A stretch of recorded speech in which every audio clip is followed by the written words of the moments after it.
Welcome to Main Street Minds with your host, Amish Munshi.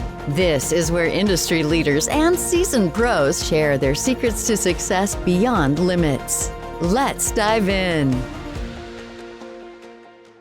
Hey, hi Avinash. Thanks for being a very good friend of mine for the longest time. Our relationship goes decades, coming close to maybe 3 decades now. And Yeah, yeah, we'll be all the way from India to here, and been just time passed. So really, it's a uh, financial relationships, personal relationships, we have done everything that we might not be able to share on a podcast. All the way from there to having the most formal relationships as well, and still being in partnership on multiple things. So thanks for spending your Saturday morning with us. I know you have a very busy schedule, so and you are helping us out and being here, sharing your valuable insights of your life journey on how you managed to kind of reach the level of success where you are, and kind of educating the audience on what can be achieved in life. Mhm. Yeah. Yeah. So, see, life is an open book. It's like basically it's a book where you can write what you want, as long as you have a clarity on what you really want to achieve in your life. First of all, and it doesn't have to be perfect, because when we were when I was my 10-year-old, I wanted to become a pilot. When I became 15-year-old, I had certain changes, but again, always had some dream. And one thing is always there, to have some aspirations. So when I was completing my college, I told my sister that I want to be retired by the age of 30, 40, and roughly 39, 38, 30, 37, 38, where I quit my job, started my entrepreneur journey. And it was an aspiration that was there in the back of the mind. But again, coming from the corporate and working for corporate America, and then initially corporate India, then corporate America, emigrating to America, and then it's basically a story that we are dying. I wanted to become an engineer, uh, uh, do certain things, but I also wanted to run my own company at some time. So it was the engineering definitely gave a certain, a professional journey. It gave a good start, but the deep inside me was like, what, I want to do something of my own. Eventually, if my first job, this is how my job was. When I was like looking for my job, I was like, I want to work for this company. So I went to BKC, Bandra Kurla complex in Mumbai, and I saw that glass building. I was like, I want to work in this company. I did everything possible to get interviewed there, and got my job there. And I Mm-hmm. then BKC, right below was the trading desk, ICICI Bank's trading desk, and all the. I was hearing about these words called IPOs, Yeah. and this stock is getting traded and invested, and all of ICICI websites. My first job included I like a merchant data. So I was like merchant gateway, where we were managing that, and we would be seeing so many, millions of rupees transaction happening as part of that. So that was definitely a very good experience. And then from that work, I learned one thing you can never go wrong is, if you're learning, constantly be a student of learning. You can never go wrong there. You can do everything, but when you're learning, you can never go wrong. Keep learning. Yeah. And there will be a point that you will learn, and then another area comes up, when you learn and when you teach. Mm-hmm. And that is where the journey from being a student to a teacher, and then bringing the organization, bigger organization, that's where you scale up. Mm-hmm. So that is, I think, from my investment background, what I have seen is I'm still a student. Even today, I learn everything. There are times when I'm a person who takes calculated risk. I do a risk. There is a metrics I have. I calculate a risk, and I take it, because I was like, if I don't take it, I will keep thinking, why didn't I take it? So it's better to, the fear of regret is more than fear of trying. of Right. trying and failing, basically. So if I say, okay, I'll try, but at the worst, what will happen? I'll fail a little bit, okay, and then I'll learn from my failing, stand up, and do it again. So that was my still today my process is. Well, let me take a small do this and then work on it. So I think Einstein, thousand failures made him one success, which made him like popular, so important in our memories. So yeah. Mhm. And I think the earlier you are in life, the easier it is to take a little more risk, right? The Yes. later you are in life, you still have to take some risks and continue education, doing something new, something that is challenging, something that you are fearful of, but it looks promising. If there is a small little desire inside you that says, I think I want to do this, more than likely that gut feeling is going to be the correct thing for you. And for each person, it's different, right? It for one person, it may be the right thing to do. For the other person, if that internal gut feeling is not there, it may not be the right path just because somebody else became successful with that path. Yeah. So follow your own instincts, Yeah. and that, and obviously be coachable, be open to learning something new, and it's going to make a big difference. So tell us, even before we go there, like. Give us like a 5 minute overview of like what you have done, how did you like just like, because the audience may not know exactly everything about you. So did you work in India, did you work in US, did you make a career shift within, even within tech, did you make a career shift between technologies? uh, like I remember like going and learning Linux all the way in Vashi. like Yeah, and and that was again, that was also that Rajiv Banerjee. We got some referral from somewhere and found him, and we started like that was again one thing is like I wanted to do RSC, and that how RSC, and then just like searching around and found him and got yeah again yeah. Sorry to yeah like Yeah. And then I think you were the first person among our whole group starting to learn Spanish. German. No, that Sorry, was. sorry. Yeah, and I think Rajiv was recommending, right? Saying, okay, after learning German, learn Spanish as well. Yeah, and I mean, I still feel I should have learned Spanish than German because I came here, but it would have been a little bit more beneficial. But I mean, I can learn it even today. So I have a team of Spanish, almost 45, 50 partners in my team who speak Spanish, and I still lead them. So I mean, there are times when I'm actually interacting with a conversation which I don't understand, but I use Google Translate to understand as much as I can. So take help of technology there. Right. Yeah. So tell us, like, so you started working in India, then like just a life journey, like from a career perspective, what you have done and where are you today? So 29 like we our high school was closed in 2003. So we did our like 1999 to 2003 in Mumbai. We completed our high school, sorry, college, and Yeah. yeah. So college we completed 2003. From there onwards, like we started our like you are the CEO of the company with you and we started created our own company with an IIT professor, and then right off I got recruited in your company actually, Yeah. and started working there, and we went to shop, tried to install certain Linux versions at different places, different clients, and then after that, in that process I also like after some time my brother's like, okay, let's also look for a career. So I started my corporate, started 2004 January, started my first job after my engineering. Second job. The first job was with Indictrans. Second one was with ICICI Bank. Then I moved, did their work for about a year.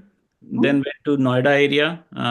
It's just a change of job, and at that particular moment, I was like, I wanted to accelerate and grow. So even today, to uh, lot of college graduates also, if you have not found the type of job that you really want, like this is the time to, when you come out of your college, try to do as many changes to find the job that you want. If you've got your best the career job, then stay there again. But if you haven't, then just as many. So you did my career path from 2004 to 2007, around 3.5 years roughly, in Mhm. the Indian salary in the job side, I was almost at the higher side. I mean, I was not able to find any other job to get and also satisfying. So I was initially from Linux administrator, I became to more on the infrastructure management. Then I also did basically labs setup for a big US company based in Maryland from India. So this was all the way from there. I got engaged, and also there was a company who offered me to come to US on a H-1B visa. So I applied for visa. They said like they took care of everything. I just had to go there, and then I came to New Jersey. Amish, we met once I came here in 2007. Yeah. And 2007, my plan was to go back in about 1.5 year, because I came here to pay back my mortgage, and Cyberthing had a 1 year of working relationship once because they filed my visa. So I said like, okay, 1 year I'll work here, 1.5 year I'll be going back. Yeah. And I came here 2008. I got married. I think we American dream lifestyle. Even though you were telling me that you will not ever go home, I was like, okay, fine, we'll see. And so 2008 to 10, we were after marriage, wife came, we were in US, the regular green card process. And 2008, again, life hit us. We went to India and suddenly had a visa issue. You were there to help us to move our stuff from our Snoqualmie, Washington area.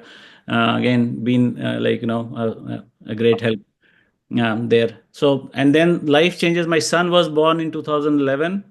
I'm certain. I think I still have your chair. I still have a chair.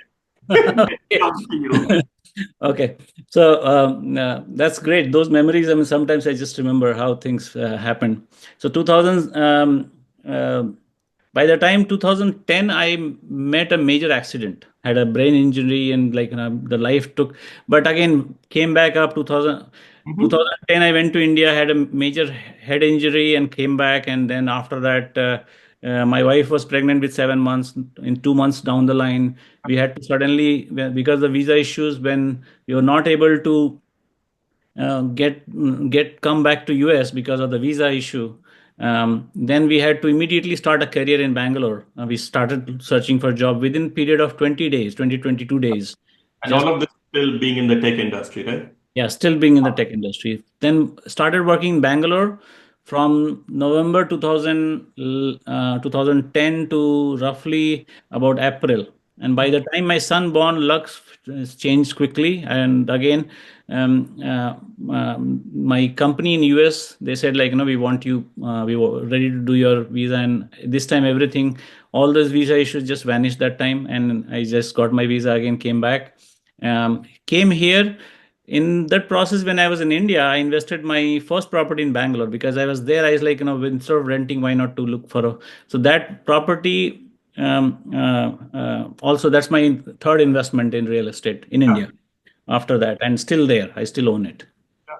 So from there, 2011, I came to US, and then I invested again here, my fourth property in US, which is in Virginia. Still have it. It's my so and then while working the corporate, because now I was like the most of Indian immigrants, they have to complete their journey to green card first. So Mhm. until then you are you're working. So 2013 I got my first green card, my green card, and then it's like my thought process is now that at least we do not have to work for the same employer, so I have more options, and that is where on a mail I got a letter, something like, hey, if you want to, if you do 30 trades every day in a month in a brokerage account, we are going to give you a free tablet. Wow. Okay. Yeah. So it's the tablet that caused this. Yes, the tablet is still there. I mean, let me just give me a second. So this is the tablet. Oh, nice. Okay, so this tablet is all that cost. I still hold it. It's a Google. It doesn't work anymore. I mean, I think it's maybe working, but yeah. So it's a so because of that, what I happened was I was like, now I have to do it. Yeah, And I've never seen a career change because of a tablet before. really, so then I like started looking for. I created my watch list, started, and then I had to do like not to lose money was like take risk, but not to lose money. And I was $500 portfolio started. With a $500 portfolio, I separated it with like minimum 10 stocks. So average I was investing per stock was $50. Mm-hmm. $50, my goal was to how to make it $1,000. That was, and still if any student today comes to me about how to invest money, I said take your $500 portfolio, grow it to $1,000. Yeah. You have to not just one stock, you have to all of that. So that part happened. So from there the journey started. Now I got into the investment, started 500 to 1000 to 10 5000 10,000. Got hang of like the vision came is if I can make this with this much money, I can do it with more money more easily, Mm-hmm. as you have more areas to maneuver. You cannot go like if you make mistake, you have areas to back yourself up. Mm-hmm. 2013, and this is all with my IT job. So 11 to 19, I was working for a corporate America. I did not change job because the reason not changing job because I wanted a job which gives me a platform, but also I'm not trying new things so that I can focus on my investment. Right. I was doing job as to feed the family, but Mm-hmm. investment was my major area of research and growing and exploring and a lot of things. So 2013 to 2019, the business grew. A lot of experience came. So earlier I used to. There was a time, an average, I would have 50,000 plus. There was a time when I used to use the tax software, TurboTax, would crash on me. Like, you cannot, like, on web version is not supporting as many transactions that you have. Yeah. Similarly, then I have to start That's a using. unique problem to have. Yes, yeah, yeah. So I used to do many, like even the stocks also. I would put all these triggers, different triggers after market. So market, if it stock goes down, we'll Mm-hmm. buy it at a particular next day morning. It is sold also, even before me waking up many times. Yeah. There's Yeah. automation I had put. So it became lot of experimentation, and part of that I was learning also. Mm-hmm. So Yeah. the knowledge of, yeah. Yeah. So currently, do you manage your own portfolio or do you also help others? I manage my own portfolio. Also counsel a lot of my clients, help them. Yes, And you also do coaching on stock trading? Like yes, somebody yes, wants to learn. yes, Yeah. yes. We do that. That is a very noble cause. Like I think I wish I've always been following your footsteps. So I someday will be able to get to that stage and help more people out. In 2019, I closed so my left my corporate 2019 November, just before COVID started, in June, and from there 2 years was focusing only on investment. I did that based on when I could make enough money from my own investment to replace my salary by 6 months minimum. Mm-hmm. Then I left my and then worked on the investment space for about 2 years, and then 2021 started came to another financial solutioning business where I could scale up. Mm-hmm. I realized that investment you need to either have a lot of money or Mm-hmm. because without lot of money you are kind of like because the investment also has risk Yeah. also. So that's where the second business on the financials that became an area to scale up because it was a little bit simpler and could easily be duplicated. Yeah. Can you explain a little bit more what like the difference between what you call investments and what you call financing? Uh So investment is you need money and you're taking risk in the variable market. sure. In the financials business that we do, there what we are is we are doing a set of financial products where we're investing in the market, but we are safeguarding the losses. You never will have ever losses. So Okay. that's where I never have to pick up a call from my client on the financial services that we have offered that I'm losing money. It's Mm-hmm. like it could go stay sideways for let's say 2 to 3 months and then it'll go up, but it Yeah. cannot go down. So Correct. that is a scalability model where we created created a brokerage system where I Mm-hmm. could scale up my business across 50 states. and still working, being it a virtual platform, everything being virtual, the all of our products are virtual. It is very easy to scale up. Mm-hmm. Okay, so yeah, I did not realize originally. I was like, this was again one of the things I'm trying and learning from there was eventually, but realized that this really pays quite well. Yeah. Sometime, yeah. Right. And if somebody is, let's say, they are early in their career and like looking for a like being successful, like most of the people, first of all, are missing the steps, and they don't define what is success for them. Like that's the very first step. Like the person has to first decide what is the success for them and have an internal gut feeling saying, okay, I want to do it. Right. I think everything starts there first, and but then once that happens. Then would you recommend that they start investing early in their life, or should they wait to get some money and then invest? Ideally, somebody should start to learn to invest at the age of 13 minimum, 13 Okay. to 15 years old. So if you are a parent, you should start teaching your son or daughter to learn to do investments from 13 to 14 onwards. So by the time they have 5 year of runway to learn the concepts and all, and they can still play with a little bit of an investment. By the reason is there is a learning curve. Okay, so the sooner you come out of that learning curve, the better it will be. If you see any great investor, even Buffett also, by the time he was that mindset wise and everything, and the sooner you can come out of that learning curve, you are learning for rest of your life. But the initial learning, the terminology, some experience, getting wet in the water, like just putting your feet in the water and all, that will be very helpful. By the time you turn 18, I personally tell kids who are like in the college to have a portfolio in the side. Yeah.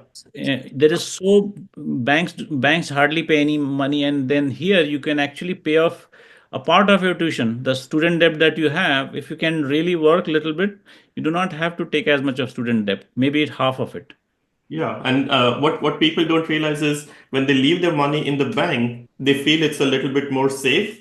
But all that the bank is really doing is hedging the risk, right? Like they are assuring us a specific lower return, saying, "Hey, everything is safe," and they are indirectly investing in the same asset class that you have access to. Like there was a time when all these investments were like restricted. A lot of these investment options have opened up to everyone, and at obviously at different levels of scale of risk and risk appetite of people. But just by keeping the money in the bank versus just putting it in a different account, just that decision, it's like it's just take it's only a matter of taking that decision. Indirectly, your risk is still the same. Bank is investing in that exact same asset with your money. Why can't you just put it in the same place? Exactly. I mean, nowadays it's happening because, like many of my clients, I tell them to keep the emergency fund, because when you are doing your financial landscaping, there is an emergency fund that you need. Other than the emergency fund, any long-standing funds, if it's not growing at a rate of at least 4 to 5% here in the country, then you are losing money towards the inflation big time. Yeah, So, absolutely. yeah, so many of my clients, when I tell them where is your money sitting, which is like, other than the emergency funds or the bills that you need to pay, then I look for different options. Could be a CD option if they're or the bonds, or maybe putting into a brokerage which just gives a better. Even though not investing, just money sitting cash, Yeah. and it's helping them. Even if it generates the money with 1%, 0.1% to 0.10% versus 0.4% is 400% return right itself. Like Yeah. 100% of your money just by Hmm. changing your direction, position from, and rule of 72. If it's 4%, the money grows, compound, doubles much faster. So if you understand how finance work, Hmm. every every minute that you're increasing the rate of your return, that will help you towards your retirement. Let's say you start at 20 and 21, 22, 23, you're doing a job, you start with a certain cash flow, and from Hmm. there, the ultimate goal, everybody, we all have an living an American dream, but Hmm. eventually we realize, like, working with many clients, like by the time 55, 60, when they did not plan it well, it can actually go very against them if things anything happen, like major health issues comes up. How to plan those things? Because if you have an end in mind, this is what I'm looking for, like somebody who's 45-year-old or like 38, 35-year-old, how much are you looking to, like, be financially independent? Mm-hmm. Big question. Like, what do you, so until 40, a lot of people have not even thought of. Mm-hmm. Is it like $5 million, $6 million, $8 million, 10, $20 million? Once you have that figure is then stuck in your mind, then you kind of like, oh, where is my speed? What's my speed going? And how many years I want to achieve? So if you like, I want to have $5 million by the time I'm 45, and Mm-hmm. I'm currently, let's say, 40, and I have, let's say, 500K in my bank. So you need Mm-hmm. to cover, let's 4.5 million in the next 5 years. Right. Makes And sense. so yeah, yeah. So right now, where are you seeing good growth opportunity for yourself? Like, what is motivating you? What is your next thing? Like, what do you what would you where do you see yourself next? So next 5 year, I'm looking to scale geometrically. So the business endeavors that I'm doing, I'm focusing on maybe like, replicating my as many skills and things that I know, Mm-hmm. to replicate to as many of my students or friends or partners, uh, Mm-hmm. to basically expand, like, the financial acumen knowledge that I have earned. Because now it's the time of distribution. A lot of accumulation knowledge, everything has happened, but distribution is also very important to be able to distribute to across multiple people. And as part of that distribution, it's also kind of a business. So we'll be also making an income, but at the same time, we are diversifying our income from one source, which is, let's say, most of the American people is a job, to a Mm-hmm. multiple sources. So like, for example, Amazon owns a pharmacy, it owns a tech business, it owns. So when these tech companies being big, they're investing into multiple businesses, um, Mm-hmm. being so big. It's basically a fight for survival. We all are here, like, we want to survive, not just but fight for survival, fight for that lifestyle that we want. For that reason, having multiple income sources is going to be important, and diversification is extremely important as well. So you diversify your investment, diversify your business, and then you also spend some time to give back to the society, doing the volunteer and all. So that is what I'm looking to take back the financial freedom and time freedom to achieve, to do what I want to do. Makes sense. Yeah, perfect. And one question before we conclude, I've always wanted to ask you is, where does the word zest come from? Like, what does it mean to you? And So do you zest, yeah. like like brand? So zest is an excitement, basically something which when I hear about, it's like, excitement. It's like, happiness, uh, Mm-hmm. and happiness in a very positive energy format. So that is where I got interested, and I also wanted something which is like, which is easy to spell. So zest made all the sense for me, to just go for it. Yeah. Yeah. One day I was sitting in my, like, my first business that I had created 2011. That was ARD, kind of AR, like my name and my wife's name together, ARD business, something like that. But now from the business experience, I learned that I want something which is more relatable. It's not my business. The business name is for everybody else.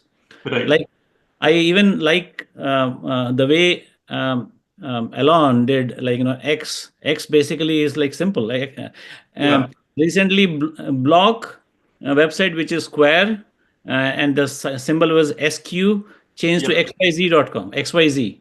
Yeah. So it's like, it's really, it's have to be intuitive. I mean, just like, I think even the formatology, or the thing, the way we as a new adults thinking is, so Yeah. just basically just keeping things easy, and was something which I really like. Yeah, The sophistication lies in simplicity, right? Like it's amazing. yeah, yeah, yeah, Amish, yeah. Cool. Yeah. So, if what's the best place for somebody to reach you if they want to reach out and learn more about you, get to know you a little bit more? So my website is ZestStockMirror.com. That is the best place to just, it has my contacts, information, everything.